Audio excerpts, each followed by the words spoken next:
Alright, hey YouTube, Base Insider 6 is here. Right now I am in Groshke Park, trying to explore around. And yeah, I came over here to learn more about this place because, I mean, this park was the founding of the town of Addicts and Bear Creek and the Methodist Church. And back in the 1830s, there was a bunch of German settlers that came over here, including the Groshkes, Moore's family, and Satsuma family? I don't know, but yeah, I just came over here because I've been researching this place for 2 months. I actually downloaded a thesis from a student named Andera at Stahman that she went to Texas A&M. Yeah, she wrote a thesis about this place, and I got really interested. And this is the Addicts Reservoir, and little is known about this area. Well, I mean, the history is kind of thriving here, but I mean, just what it is. And actually, this used to be the homestead of Carl Groshke. I've seen, if you see in Google Maps, you go back to 1944, there was a farm over here, but it's torn down.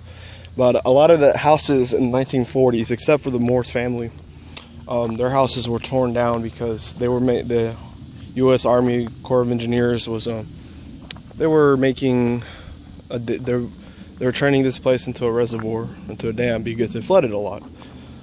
So a lot of the houses were torn down.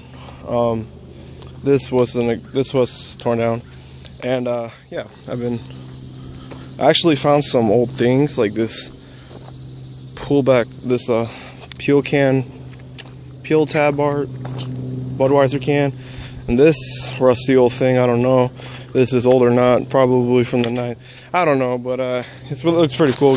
They stopped making the peel tabs. But yeah, and this place is close to the Groshke Airport, so it's a lot of some of the things I found besides these. It's also this slab, the foundation. If you can download we'll put a link in the description to Stahman's thesis if you're more interested. I mean, it could apply to Houstonians and all that. And right now I'm pretty freaking sweaty. It's like 91 degrees. It's like 11 in the morning, but shit, it's humidity. It's like, you know, crap. I just got out of my class. I'm already enrolled in college. It was my second day. I'm taking only 5 classes, and they're pretty sparse around. So my class is like at 8 to 9 o'clock. So yeah, and just looking. There's just a bunch of tires here. I'm just looking around, see what the hell I could find. But I did mention, besides that concrete slab of the foundation, I actually did find this. I did see it on Google Images, but you probably is just one big piece of evidence of farm activity. You can see the entrances here. Old ass tree, could be like maybe like 150 years old. But I found this. Besides this old tree over here too. You can tell these trees have been. I mean, these trees didn't start coming here since maybe a couple 60 years ago, but these trees have been here way longer. You can tell. So there has been settlement. But I found this. If you can, I'm gonna get a closer look. I don't want to step on a rattlesnake or whatever. If you see that, it's actually wood that used to be actually Groshke's. Would have been like a shed of some sort, maybe like a milk shed or something. That's what I've been reading about. I'll try to make out what it is, but it's very hard. I'm gonna braid it. Just fucking.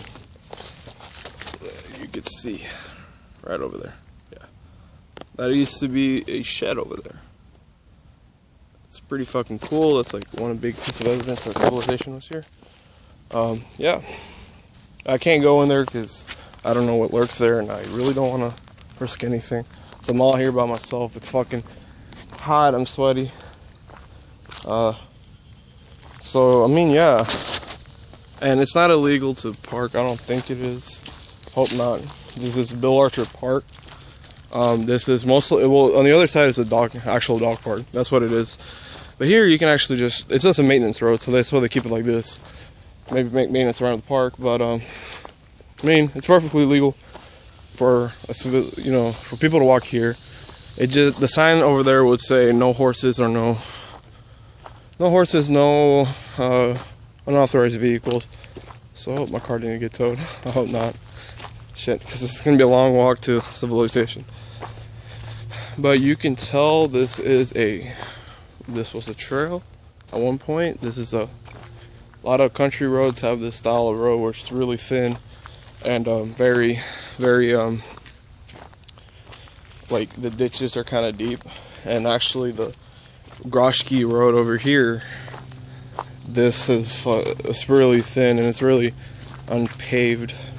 But I think the next place I'm going to today, because I'm just taking a tour, I'm probably going to go to Harris County is full of abandoned roads, and like at least the sections. And the 529 had like a lot of country roads. They were very 90-degree-ish. For to say, there were a lot of intersections, and there were a lot of 90-degree angled turns on these old roads, because that's when they respected property lines at the time. But then, eminent domain and all this other stuff happened here, and a lot of rapid growth of the population of Houston. It caused the road design from going like this to, squiggling around. So that's what they did with just one example of 529. It actually just goes like this, and then you can have that little abandoned part here. Oh crap! That's a banana spider web. I didn't want to step on and get into it. I'm kind of like I'm a bit, kind of a bit shivery right now. Kind of like, not chivalry, but very, a little bit jumpy right now, because I don't know what's out here. I haven't been this deep, but yeah, it's pretty much just my tour. Yeah, this part of land was part of from what I read, like a grant deal. Like, I mean, Stahman's thesis, it says a lot. It'll tell you the full history. And I read the whole thesis one night. So, I mean, I kind of know what I'm talking about. But it's been a while since I opened up the thesis. But yeah, I mean, shit. I got some treasure. Well, I wouldn't say treasure, but, just something to look cool. It's old stuff. I'm into that kind of stuff. There. Alright, well, this wraps about my video, and I hope to see you guys later.